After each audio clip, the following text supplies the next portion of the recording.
इस वक्त की सबसे बड़ी खबर रूस से आ रही है। रूस ने दावा किया है कि उस पर यूक्रेन ने मिसाइल से हमला किया है। रूस के रक्षा मंत्रालय का दावा है कि सेना ने यूक्रेन की 2 मिसाइलों को नष्ट भी कर दिया, लेकिन इस हमले में रूस के 20 लोग घायल हो गए हैं। बताया जा रहा है कि यूक्रेन ने यह हमला S-200 से किया है, जिसे जेलेंस्की ने अपग्रेड करने का ऑर्डर दिया था। जेलेंस्की ने जबरदस्त काउंटर अटैक कर दिया है। रूस के भीतर घुसकर हमला करना यह दिखाता है कि अभी यूक्रेन की सेना में बहुत जान बाकी है। जेलेंस्की आसानी से सरेंडर नहीं करने वाले हैं। और अब तो हालात ये हो गए हैं कि रूस हमला करता है तो यूक्रेन उसका सिर्फ जवाब नहीं देता, बल्कि करारा जवाब देता है।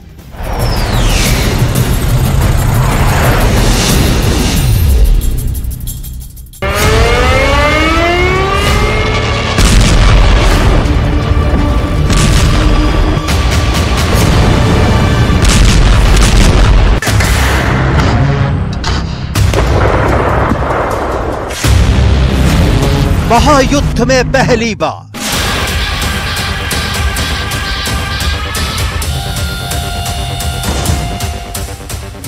रूस पर यूक्रेन का सीधा वार।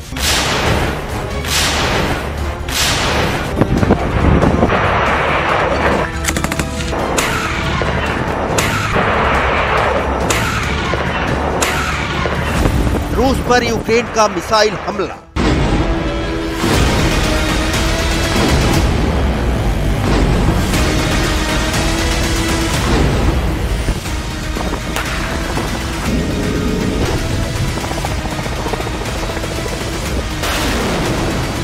यूक्रेन की 2 मिसाइलें ढेर।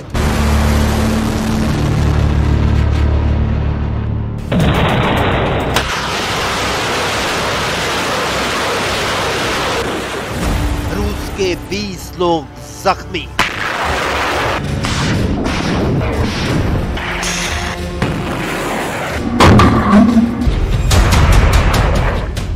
युद्ध की ये बिल्कुल नई और ताजा तस्वीर है। यूक्रेन पर गिरती मिसाइलों का मुंह जैसे जेलेंस्की ने मॉस्को की ओर मोड़ दिया है।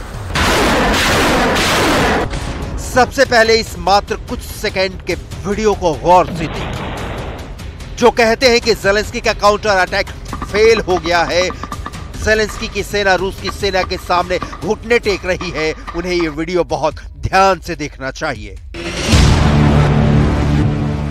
क्योंकि इसमें युद्ध की आगे की संभावना और विनाश की झलक दिखती है। जेलेंस्की के रूस पर मिसाइल हमले की डिटेल दिखाने से पहले रूस ने इस हमले पर क्या कहा है उसे समझने की जरूरत है। रूस के दक्षिणी हिस्से में यानी तागानरोग शहर में यूक्रेन ने मिसाइल से हमला किया। रूस का दावा है कि उसने यूक्रेन की 2 मिसाइलों को मार गिराया, लेकिन इस हमले में उसके 20 लोग घायल हो गए। रूस पर जेलेंस्की के हमले पहले भी हुए, लेकिन अब तक यूक्रेन इन हमलों के लिए ड्रोन का इस्तेमाल करता रहा है।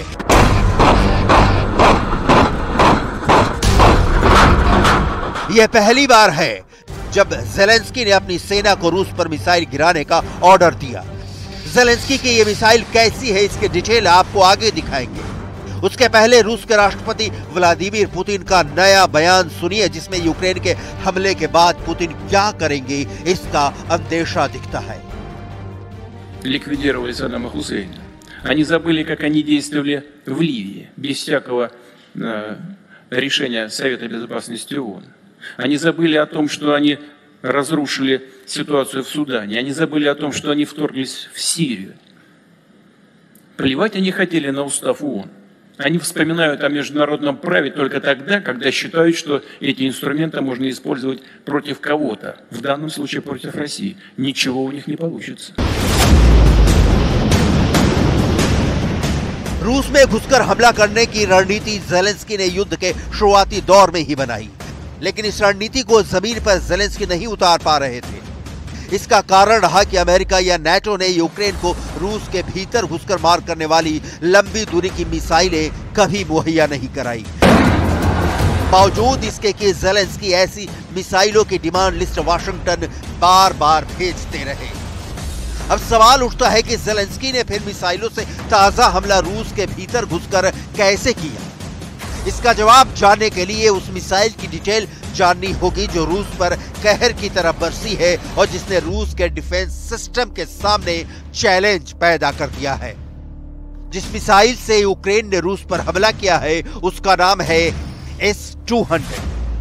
ये S-200 जमीन से हवा में मार करने वाली मिसाइल है, लेकिन यूक्रेन की डिफेंस फोर्स ने इसमें तकनीकी बदलाव किया है और अब ये मिसाइल S-300 की तरह काम कर रही है जो जमीन से जमीन पर मार कर रही है।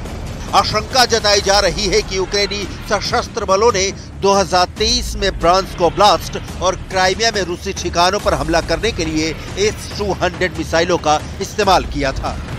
सोवियत संघ के दौर में S-200 मिसाइलों का प्रोडक्शन रक्षा संस्थानों, औद्योगिक संस्थानों और सरकार के अहम सुरक्षा संस्थानों के लिए किया जाता था। यूक्रेन जब सोवियत संघ का हिस्सा था तब से ही S-200 मिसाइलें यहाँ के हथियार गोदामों में भरी पड़ी हैं, जिसका इस्तेमाल ज़ेलेंस्की इसे एडवांस सिस्टम में बदल कर रहे हैं। इस मिसाइल की खासियतों के चलते ही इसे कई देशों ने रूस से खरीदा है।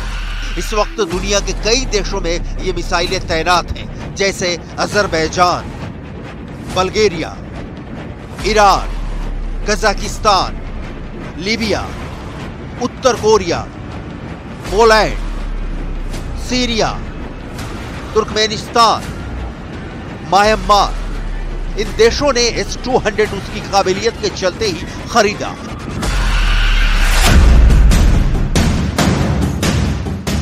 लेकिन आधुनिकता की दौड़ में ये मिसाइलें अपग्रेड नहीं हो पाई और ज़ेलेंस्की ने यही काम कर दिखाया। S-200 को जमीन से हवा में मार करने वाली मिसाइल की जगह जमीन से जमीन पर मार करने वाली मिसाइल बना डाला।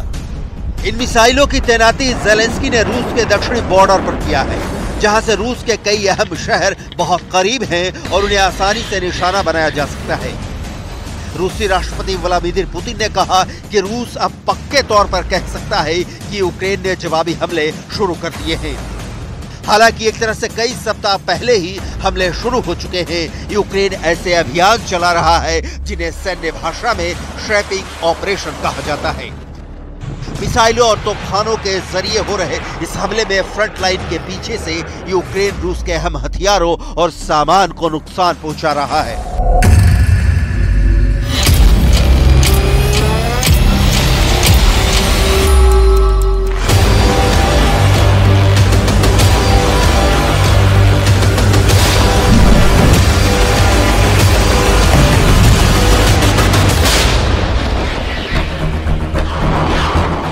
यूक्रेन का रूस पर मिसाइल से हमले का मतलब है कि ज़ेलेंस्की हार के कितने करीब हैं ये क्लियर हो गया है।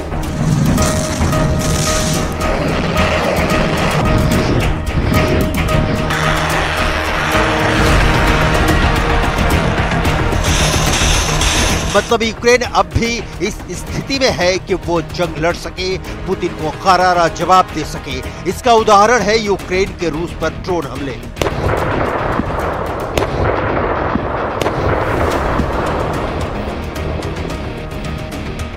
चौबीस जुलाई रूस ने आरोप लगाया था कि यूक्रेन ने मॉस्को में 2 ड्रोन से हमला किया। रूस के कब्जे वाले क्राइमिया में यूक्रेन ने 17 ड्रोन से हमले किए। 5 जुलाई मॉस्को की 2 बिल्डिंग्स पर 5 ड्रोन से हमले का आरोप लगा। 3 मई इससे पहले राष्ट्रपति पुतिन के घर क्रेमलिन पर 2 ड्रोन से अटैक किया गया। दोनों ड्रोन क्रेमलिन के डोम पर क्रैश हुए थे।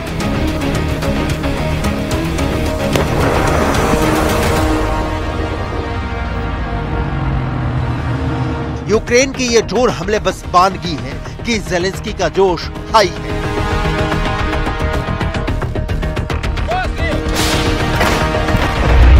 ड्रोन के बाद अब यूक्रेन रूस को मिसाइलों से भी निशाना बनाने की स्थिति में है। इस तथ्य के बावजूद कि यूक्रेन के पास मिसाइलों की तादाद रूस के मुकाबले 0 है। इस तथ्य के बावजूद कि रूस ये दावा करता है कि उसने यूक्रेन के कई ड्रोन हमले को नाकाम कर दिया है।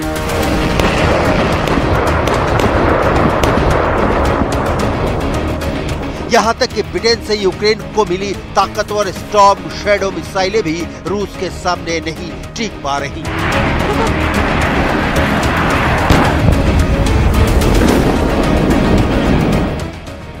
पंद्रह मई को एक 16 मई को 7, 20 और 22 मई को अज्ञात संख्या में और 26 मई को 2 स्टॉर्म शैडो मिसाइलों को इंटरसेप्ट किया। स्टॉर्म शैडो मिसाइलों को मार गिराने के लिए रूसी सेना को अपने एयर डिफेंस सिस्टम में कई अपग्रेड करने पड़े।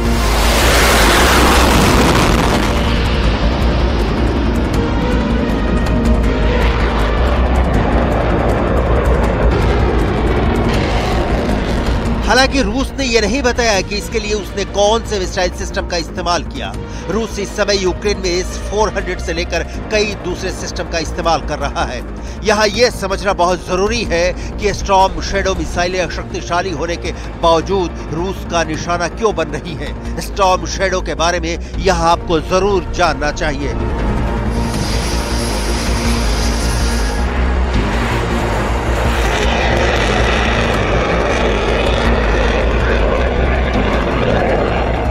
सबसे बड़ी खासियत है इसकी रेंज। ये 250 किलोमीटर की दूरी तक हमला कर सकती है।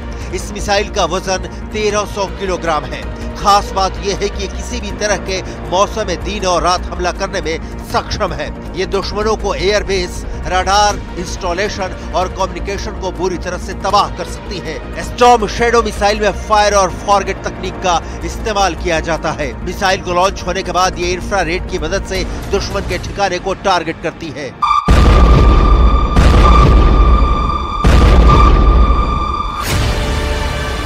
ढाई 250 किलोमीटर की रेंज वाली स्टॉर्म शैडो यूक्रेन के पास सबसे लंबी दूरी की मिसाइल है। बाद बाकी ज़ेलेंस्की के पास इससे कम दूरी की ही मिसाइलें हैं। हालांकि मिसाइलों की जगह ड्रोन से अटैक करना ज्यादा आसान और सस्ता है। ज़ेलेंस्की रूस के खिलाफ यही कर रहे हैं।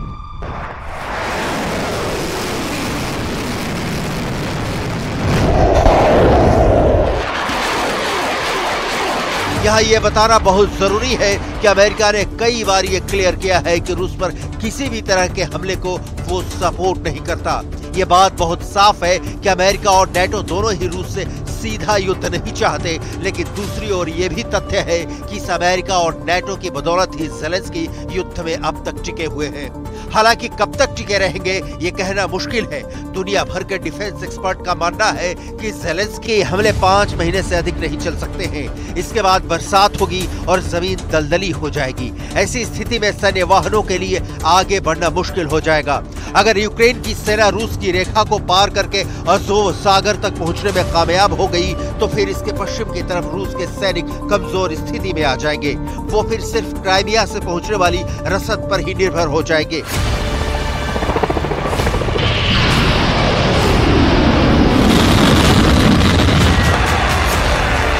लेकिन इस गणित का असर ज़ेलेंस्की पर होगा ऐसा दिखता नहीं।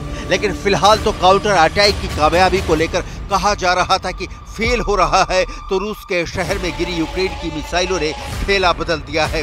हालांकि ज़ेलेंस्की को काउंटर अटैक जारी रखना है तो यूक्रेन को रूस से क्राइमिया को जोड़ने वाले कर्च ब्रिज को बर्बाद करना होगा और क्राइमिया तक सामान लाने वाले जहाजों को निशाना बनाना होगा।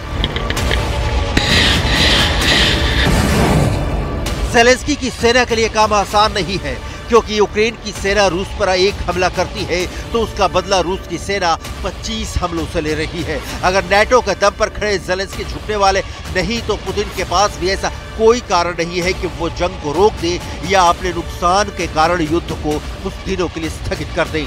रूस पर यूक्रेन के हमले चिंताजनक है, लेकिन इतने भी नहीं कि पुतिन का इरादा बदल दे। लिहाजा अब इंतजार है पुतिन के बदले का।